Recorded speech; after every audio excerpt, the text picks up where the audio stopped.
vue de Suisse, ça nous paraît plus logique que l'Europe adhère à notre pays plutôt que l'inverse, pour une raison assez précise. La Suisse est une sorte de microcosme de l'Europe, puisqu'au fond elle est formée de 23 cantons, comme l'Europe est formée de 28 États, nations, et puis que la Suisse nous paraît être un espèce de microcosme de l'Europe, puisqu'elle réunit 3 cultures, 3 langues, 2 religions, et qu'au fond elle a réussi à mettre sur pied un système fédéral qui fonctionne. La Suisse n'est pas du tout fermée à l'Europe. Le problème, c'est le fonctionnement non démocratique de l'Europe qui ne convient pas à la Suisse. Depuis 2 siècles, nous avons mis en place un fédéralisme démocratique. Le peuple a adhéré au projet de construction fédérale, et de ce fait, en adhérant au projet, a permis au pays d'acquérir cette stabilité, donc d'agrandir ensemble le gâteau plutôt qu'en luttant les uns contre les autres. C'est schématique, mais c'est au fond la base même de cette méthode suisse que je préconise pour la construction de l'Europe. C'est de mettre la démocratie, d'introduire au fond de la démocratie dans le fonctionnement de l'échelle du niveau européen, donc supranational. Le problème effectivement de l'Europe, c'est que d'une part, elle a pris des orientations exclusivement économiques dès le début de sa construction avec le plan Schuman du charbon et de l'acier, et que cette orientation purement économique a exclu le politique, a exclu justement la participation démocratique pour se baser uniquement sur l'économie comme moyen et puis sur la technocratie comme moyen de gouvernance. Et ça, maintenant, on en voit le problème.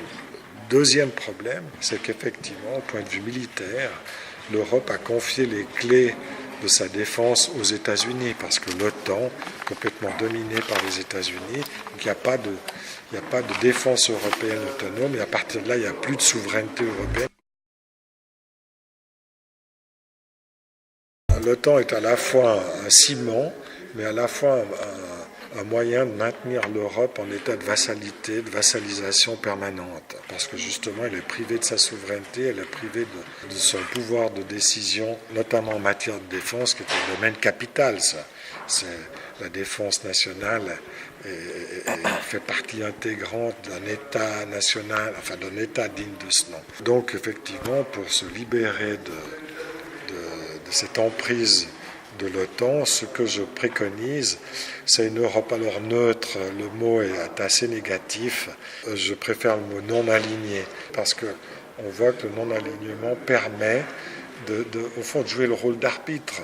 Le rôle de l'Europe, d'une Europe indépendante, libre, souveraine et démocratique telle que je la préconise, c'est de jouer le rôle d'arbitre entre les 2 grandes puissances qui sont actuellement, qui commencent à s'affronter, c'est-à-dire entre les États-Unis d'une part et la Chine.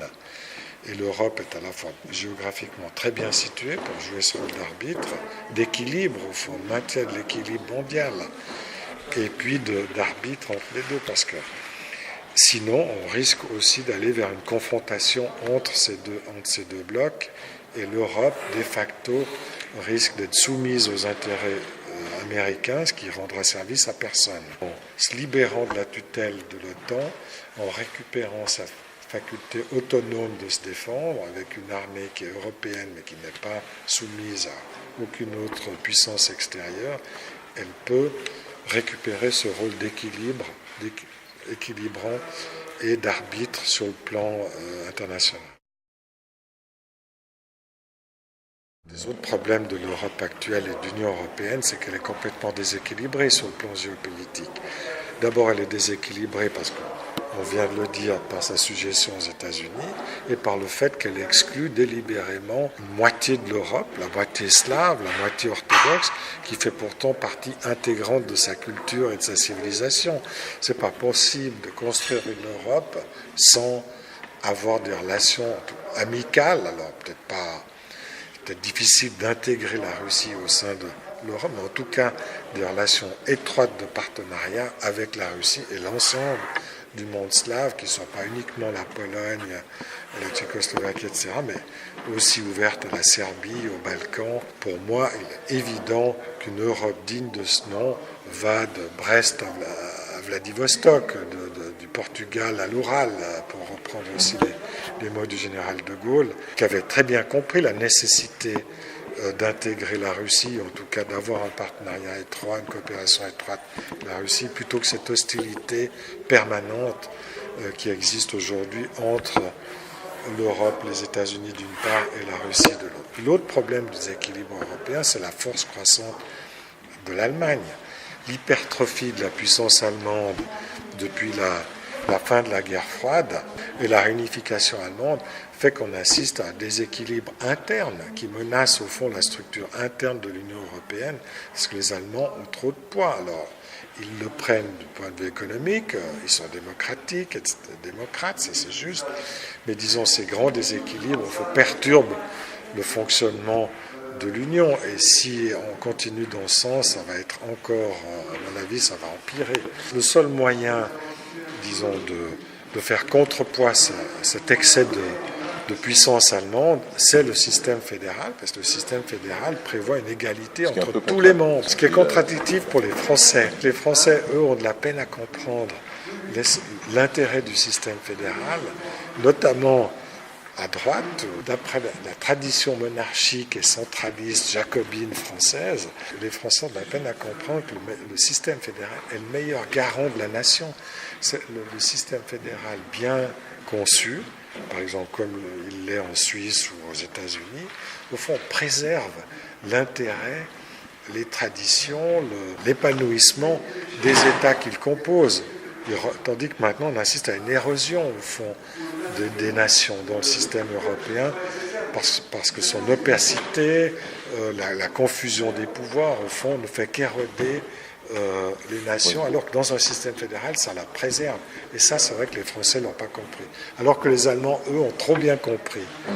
Ils ont tellement bien intégré ce qu'est le fédéralisme qu'ils n'en veulent pas, parce qu'ils savent très bien qu'un fédéralisme, un État fédéral européen bien conçu mettrait un terme à leur hégémonie en Europe. Mais refonder l'Europe, ça veut dire repartir à zéro. Sinon, ce n'est pas une refondation. Donc même les européistes sont conscients de cette nécessité, mais ils ne veulent pas accepter, au fond, l'idée ultime.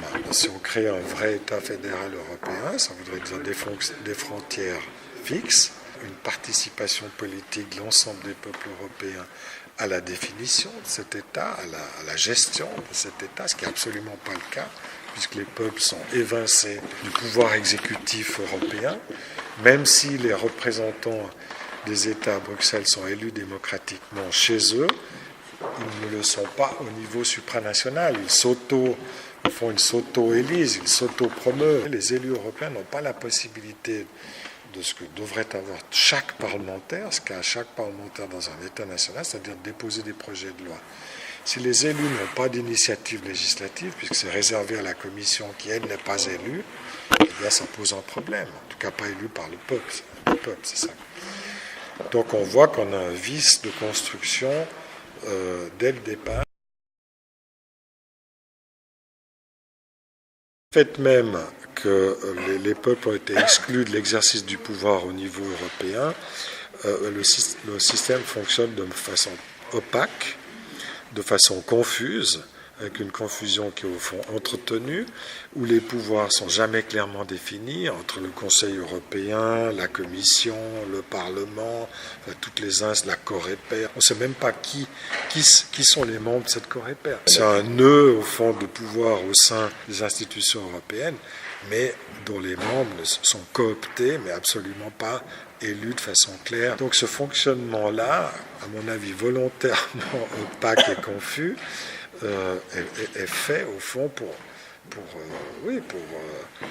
masquer le fonctionnement de toute démocratie. Ça devrait être transparent, clair, avec des compétences reconnues et bien définies. Un petit exemple que je cite toujours, la Constitution américaine c'est 20 pages, la Constitution européenne c'est 200 pages. On a tout dit quand on a dit ça.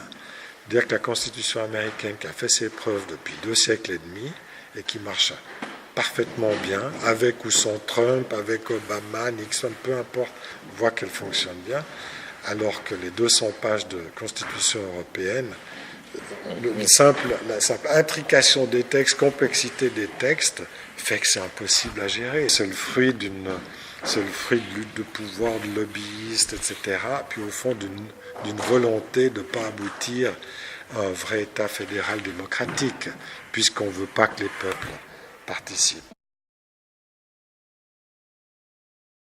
Ce qu'il faut quand même reconnaître à l'Union européenne, c'est quand même un certain succès économique si on regarde sur la distance, parce que c'est vrai qu'elle a permis de reconstruire l'Europe qui avait été dévastée par les guerres mondiales. Voilà, grâce aussi au plan Marshall, on est tout à fait d'accord. Mais disons, sur le plan économique, on ne peut pas dénier à l'Europe un certain taux de réussite. Le problème, effectivement, c'est que l'adhésion de l'Europe à l'ultralibéralisme imposé par les anglo-saxons, par Margaret Thatcher et Ronald Reagan dans les années 80, la conversion de cette Europe à l'ultralibéralisme actuellement débouche sur une austérité, un culte de l'austérité qui porte préjudice à une majorité de la population européenne. Et c'est ça le problème. L'addition au fond de la non-démocratie ou du déficit démocratique à l'option ultralibérale conduit finalement à une impasse sociale et à l'éclatement de ces manifestations que vous connaissez actuellement en France, un rejet du système, type indigné il y a quelques années, ou les nuits, comment ça s'appelait, ici à Paris, vous aviez le mouvement de gauche, Nuit debout, puis maintenant les gilets jaunes. Mais si les gilets jaunes s'arrêtent demain, dans 2 ans, il y aura de nouveau une crise sociale, puisque ce système, au fond, est conçu de telle façon qu'il exclut toute une partie de la société de la redistribution des richesses. Plusieurs options que j'examine. Alors, il y a soit un long dépérissement avec des petites réformes successives qui permettent de maintenir ou de prolonger la vie du système. Une autre option, eh bien, c'est au fond une vassalisation totale par les États-Unis. On se transforme en province américaine. C'est déjà un peu le cas, on le voit sur le plan militaire, on le voit sur le plan économique, avec l'adoption des sanctions, les sanctions américaines imposées à l'Iran. L'Europe a fait semblant de réagir, mais elle est totalement soumise. En réalité, il ne se passe rien. BNP Paribas a été condamné à payer 9 milliards d'euros de dédommagement aux États-Unis. Le président Hollande n'a pas dit un mot. Mais c'est quand même inadmissible. Alstom, la même chose. Donc on peut multiplier les cas. Et puis la domination des GAFA, Google, etc. Même chose, on ne les taxe même pas. Tous les bénéfices partent ailleurs. Bon, maintenant il y a Bruno Le Maire qui a pris une disposition, tant mieux. Mais il faudrait faire 10 fois, 100 fois ça pour récupérer notre souveraineté économique. Et on voit qu'on en est loin. Donc je suis relativement pessimiste sur le court terme, mais j'espère qu'on aboutira à une réaction justement qui permette de réintroduire un peu de démocratie dans le système, de façon à ce que les peuples réadhèrent au fond à une construction européenne beaucoup plus juste, beaucoup plus démocratique. Si on le fait de façon démocratique, il aura de la peine à s'y opposer. Je rappelle que la Suisse moderne, quand elle s'est créée au XIXe siècle, elle était elle aussi dominée à l'époque par la France, qui était la grande puissance du continent. Elle a dû se libérer de cette tutelle. Et elle l'a fait justement avec cette alliance entre les élites et le peuple. Et à travers ce système où, au fond, ça l'a rendu invulnérable. Le fait que les élites et le peuple étaient d'accord sur des objectifs communs a fait que l'ingérence des puissances extérieures tombait à plat. Ni les Français qui auraient souhaité intervenir, ni les Autrichiens, je parle des années 1815-1850, n'ont réussi justement à s'ingérer dans nos affaires parce qu'il y avait un soutien populaire et des élites.